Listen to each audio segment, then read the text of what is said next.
Ouvrons notre Bible au livre de Juges 8, Juges 8. Gédéon, victoire et mort. Gédéon, victoire et mort.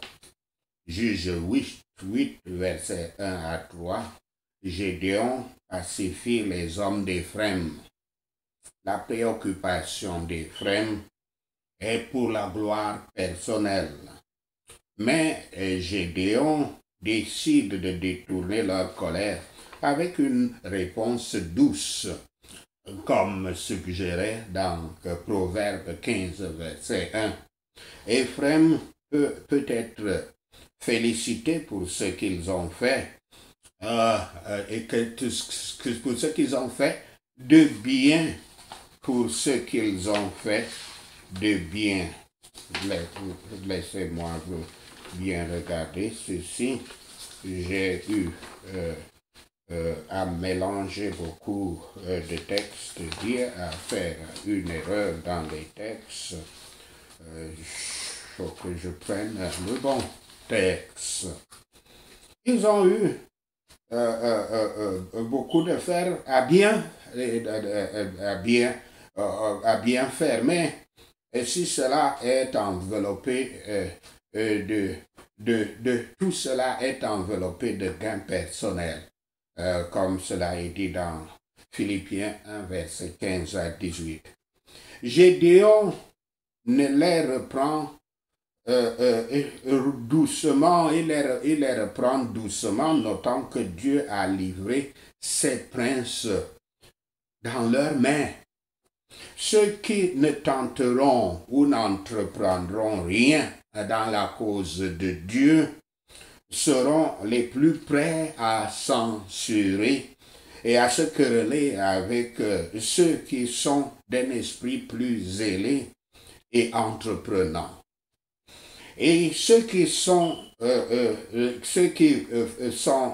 les services les plus, ceux qui font les services les plus en retard sur les services les plus difficiles seront les plus en colère pour ne pas en avoir le crédit. Gédéon est ici un excellent exemple d'abnégation et nous montre que l'envie est mieux éliminée par l'humilité. Vous savez que la source du péché qu'est l'envie est elle-même, comme un enfant de l'autre grande source de péché qu'est l'ego, le moi. Les Éphraimites ont rendu leur passion dans une très mauvaise liberté de parole, un signe certain d'une cause faible. La raison est faible lorsque les tentatives de chasse sont élevées. Juge 8, versets 4 à 12. Sokot et Penuel refusent de libérer, de soulager Gédéon. Versets 5 à 7. Sokot, situé dans le territoire des Ammonites, les fils d'Ammon, refuse de risquer sa sécurité immédiate en faisant confiance ouvertement à la promesse divine de délivrance à la lumière des circonstances risquées. Ils ne veulent pas marcher avec Yahweh dans sa discipline, comme cela est dit au verset 16. Versets 8 à 11. La ville de Penuel, située également en territoire ammonite, n'a pas peur de l'ennemi, mais sa confiance n'est pas dans Yahweh. Leur confiance est dans leur grande tour. Le jugement de Gédéon sur eux n'est pas seulement de détruire leur tour, mais aussi de tuer les hommes de la ville. Yahweh est un Dieu jaloux et il ne partagera sa gloire avec aucun autre. Les hommes de Gédéon étaient était faible, affaibli par la marche, les batailles, affaibli par la faim, affaibli par la soif, mais poursuivent toujours l'ennemi. Fatigués de ce qu'ils avaient donc fait, mais désireux de faire plus contre leurs ennemis. C'est pourquoi le cas du vrai disciple du Christ, s'évanouissant, mais poursuivant pourtant l'ennemi, est à prendre comme une représentation ici, Gideon et ses soldats. Le monde connaît peu de la chute, persévérance, de la lutte parfaite. Le monde connaît peu de la lutte persévérante et réussie que le vrai croyant entretient contre son cœur pécheur. Chez le vrai croyant, le vrai chrétien.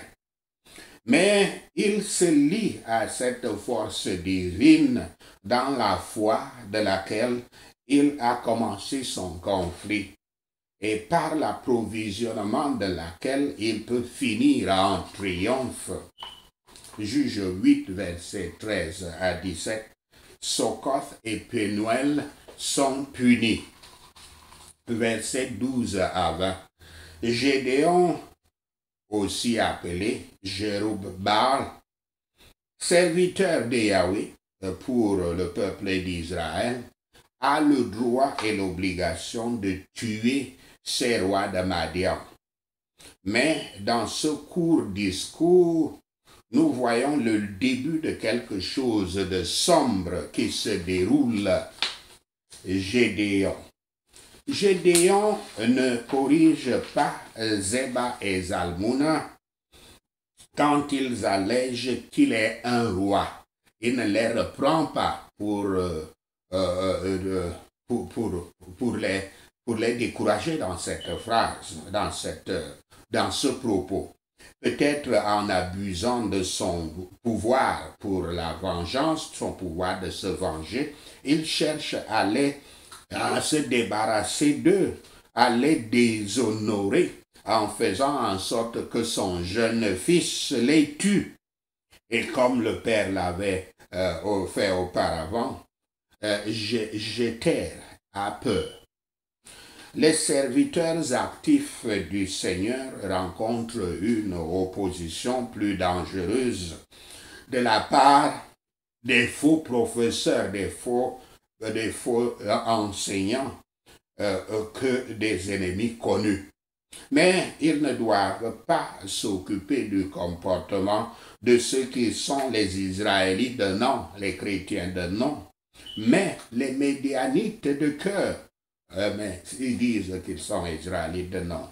Ils doivent poursuivre les ennemis de leurs âmes et de la cause de Dieu, bien qu'ils soient prêts à s'effondrer par des conflits intérieurs et des difficultés extérieures. Et ils seront habilités à persévérer. Plus les hommes aident, plus ils cherchent à gêner, plus le Seigneur aidera. L'avertissement de Gédéon étant négligé, le châtiment était juste. Beaucoup sont enseignés avec les bourgeons et les épines de l'affliction qui n'apprendraient pas autrement. Juge 8, versets 18 à 21. Gédéon se venge de ses frères. Les rois de Madian doivent être comptés, mais ils ne se sont avérés coupables de meurtre. Gédéon a agi comme vengeur de sang, étant le parent le plus proche des personnes tuées. Eux ont pensé avoir entendu parler de cela si longtemps après. Mais le meurtre est rarement impuni dans cette vie. Les péchés longtemps oubliés par l'homme sont comptabilisés par Dieu. Quelle pauvre consolation! Quelle pauvre consolation dans la mort de l'espoir que de souffrir moins de douleur et de mourir avec moins de disgrâce que d'autres. Pourtant, beaucoup sont plus anxieux sur ces comptes que sur le jugement futur et ce qui va suivre. Juge 8, versets 22 à 28, Gédéon décline le gouvernement, mais donne l'occasion à l'idolâtrie. Versets 22 à 23. Les gens cherchent maintenant à établir une dynastie de Gédéon, mais il se juge lui-même comme celui donné par Yahweh. Il juge que toutes les victoires qu'il a remportées étaient données par Yahweh et il est nommé par Yahweh et c'est le Seigneur qui les a délivrés. La confiance des gens s'éloigne de nouveau de Yahweh vers un trône terrestre. Malheureusement, l'histoire ne se termine pas après la réponse fidèle de Gédéon qui est très bonne à entendre. Verset 27. Gédéon justifie probablement de faire un nouvel éphod du pillage des Médianites parce que Yahweh l'avait chargé de sacrifier et lui avait parlé spécifiquement. L'éphod d'origine dans le tabernacle, dans l'ancien tabernacle, était une tunique dorée portée par les prêtres.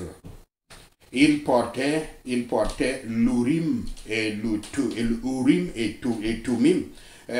N'utilisait que le grand prêtre, ce n'était que le grand prêtre qui le portait pour déterminer la parole ou la volonté de Dieu. Ils utilisaient l'Urim et le Tumim qu'il y a sur l'éphod. De sorte qu'avec la toison et le plancher qu'on trouve dans Juge 6, Gédéon avait utilisé comme une sorte de jeter les lots pour déterminer la volonté de Yahweh. C'était un type d'Urim et de Tumim. Avec ce nouvel objet, situé dans la ville natale d'Opra, la ville de Gédéon, les Israélites commencent à suivre Gédéon comme pseudo-roi et prêtre. Gédéon a refusé le gouvernement que les gens lui ont offert, la monarchie. Aucun bon homme ne peut être satisfait de l'honneur qui lui est rendu, qui appartient uniquement à Dieu. Gédéon pensait conserver le souvenir de cette victoire par un éphod composé de la plus chère des butins de guerre. Mais probablement cet éphod avait comme d'habitude un téraphim qui lui était annexé. Et Gédéon voulait que ce soit pour un oracle à consulter. Et c'est ça l'erreur de Gédéon dans les Écritures. Beaucoup, ils se sont mis à adorer l'éphod, comme nous allons le voir, je crois, dans les chroniques.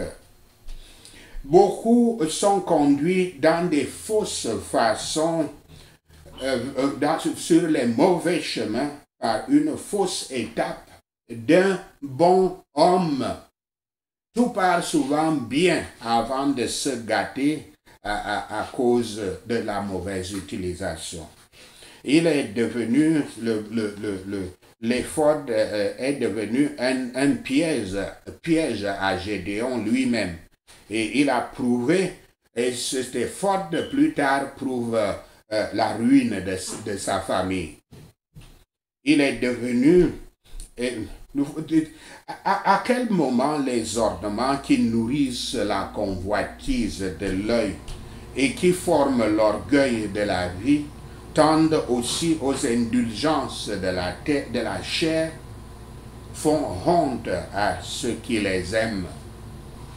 Juge 8, versets 29 à 35, la mort de Gédéon, l'ingratitude d'Israël. Versets 28 à 29 et 32. Ces versets soulignent que la vie de Gédéon a été bénie par Dieu. Et dans l'ensemble, ce serviteur du Seigneur était fidèle. Néanmoins, notez le changement du nom de Jérub-Baal à Gédéon. On peut changer le nom encore une fois à Gédéon à la fin de sa vie, entre les versets 29 et 32. Cela suggère que Gédéon ne finit pas par agir comme un combattant de Baal, un combattant contre Baal, mais comme un roi païen avec l'influence des dieux Baal. Verset 31, le nom Abimelech, qui est donné au fils d'une concubine de Gédéon, signifie « mon père est roi ». Mon père est roi. La plupart d'entre nous connaissent la lutte pour rendre notre pratique aussi saine que notre théologie. Gédéon pouvait lui avoir une bonne intention en utilisant son effort, le Urim et le Thummim de l'effort pour consulter Dieu par le sort. Mais lui, il peut le faire en bonne foi, mais les gens qui continuent à le faire se sont mis à adorer l'effort, à pratiquer l'idolâtrie. Gédéon a nié, il a refusé le trône royal, mais dans ses rêves et dans certaines de ses actions, il a laissé cette tentative mijoter lentement et tranquillement, imprégnant l'arôme de sa vie. Verset 33. Le temps de Gédéon en tant que juge est donc un sac mélangé. Mais il doit avoir restreint le culte de Baal efficacement. Il l'a fait car ce n'est qu'après sa mort que les Israélites commencent à s'engager dans le baalisme à nouveau. Baal Bérite signifie littéralement le Seigneur de l'Alliance. Ce titre vague et inclusif pourrait faire appel aux Israélites craignant le Dieu et leur Dieu, mais aux Canaanites adorant Baal. Il ferait appel aux Israélites parce qu'il invoque Dieu. En même temps qu'il fait appel aux Canaanites parce qu'eux ils adorent Baal qu'ils appellent Dieu. Cela est semblable à la phrase « Que Dieu bénisse l'Amérique » en demandant quel Dieu. Ça peut bien être Baal, ça peut bien être Yahweh. C'est pourquoi il faut se méfier du nom Dieu. Mais cette théologie fluide conduit à une terrible malédiction et un jugement du vrai Seigneur de l'Alliance, Yahweh. Dès que Gédéon était mort, qui avait gardé les gens contre dans le culte du Dieu d'Israël, il avait gardé les gens dans le culte de Yahweh, ils ne se trouvèrent sous aucune contrainte dès qu'il est mort. Alors, ils étaient allés suivre Baalim et n'ont montré aucune gentillesse à la famille de Gédéon. Ceci n'est pas étonnant de ceux qui oublient leur Dieu, parce que ceux qui oublient leur Dieu oublient leurs amis. Pourtant, conscients de notre propre ingratitude envers le Seigneur, et en observant celui de l'humanité en général, celle de l'humanité en général, nous devons apprendre à être patients sous des rendements indigènes que nous rencontrons pour nos services médiocres et résoudre, après l'exemple divin, de ne pas être vaincu du mal mais de vaincre le mal avec le bien. Sachez cela et le Seigneur Yahweh vous bénira. Prenons ces points de prière. Prions pour vaincre le mal. Père Yahweh, dans ce monde décadent où les imposteurs augmentent en nombre et dans leur déception menaçante, nous pouvons facilement être attirés par leurs projets où nous pouvons supporter notre terre pour que la pureté et la sainteté. Merci Seigneur, au nom de Yahshua le Messie, nous prions. Aide-nous à toujours être en garde en nous familiarisant avec les Écritures, au nom de Yahshua. Aide-nous à nous armer dans la tenue d'un soldat chrétien alors que nous combattons contre les ennemis des ténèbres. Merci Seigneur, au nom de Yahshua le Messie, nous prions. Seigneur Yahweh, pour ceux qui sont chers à notre cœur, nous intercédons en prière en leur faveur lorsque nous crions vers toi au nom de Yahshua. Pour ceux qui ont pris la part de l'ennemi et maintenant sont piégés dans les tentacules mortelles du péché, nous intercédons en prière en leur nom, alors que quand nous crions vers toi. Merci Seigneur, au nom de Yahshua le Messie, nous prions. Libère-les de l'étranglement mortel et de l'influence du Satan. Au nom de Yahshua le Messie, nous prions. Accorde-nous la sagesse, le discernement et la faveur lorsque nous interagissons avec eux. Merci Seigneur, au nom de Yahshua le Messie, nous prions. Envoie les autres pour apporter la lumière sur leur chemin sombre et pour nous aider à supporter ce lourd fardeau. Merci Seigneur, au nom de Yahshua le Messie, nous prions. Nous ne serons pas vaincus, car ton pouvoir qui est en nous est supérieur à la puissance de notre ennemi. Au nom de Yahshua le Messie, nous prions. Nous ne désespérons pas dans nos problèmes, mais nous nous réjouissons de tes promesses. Merci Seigneur. Au nom de Yahshua le Messie, nous prions. Je prie cette prière dans le pouvoir de l'Esprit Saint. Au nom de Yahshua. Au nom de Yahshua Christ, ton unique Fils qui est mort et ressuscité pour la rémission du péché, je lierai, réprimanderai et rendrai impuissantes toutes les sources du péché. Au nom de Yahshua le Messie, je prie. Je lis toutes les malédictions qui ont été prononcées contre moi, ma famille, mon Église. Au nom de Yahshua le Messie, je bénis ceux qui me maudissent et prie pour les bénédictions sur ceux qui indiciblement m'aident. Au nom de Yahshua le Messie, nous prions. Je lis tous les jugements prononcés contre moi et les jugements que j'ai faits contre les autres au nom de Yahshua. Je lis le pouvoir des mots négatifs des autres au nom de Yahshua. Je lis et rends inutiles toutes les prières non inspirées par le Saint-Esprit au nom de Yahshua. Le Messie, je prie. Que ce soit la force psychique, la force de l'âme, la sorcellerie ou la contrefaçon des langues qui ont été priées contre moi, je les lis tous au nom de Yahshua le Messie, je prie.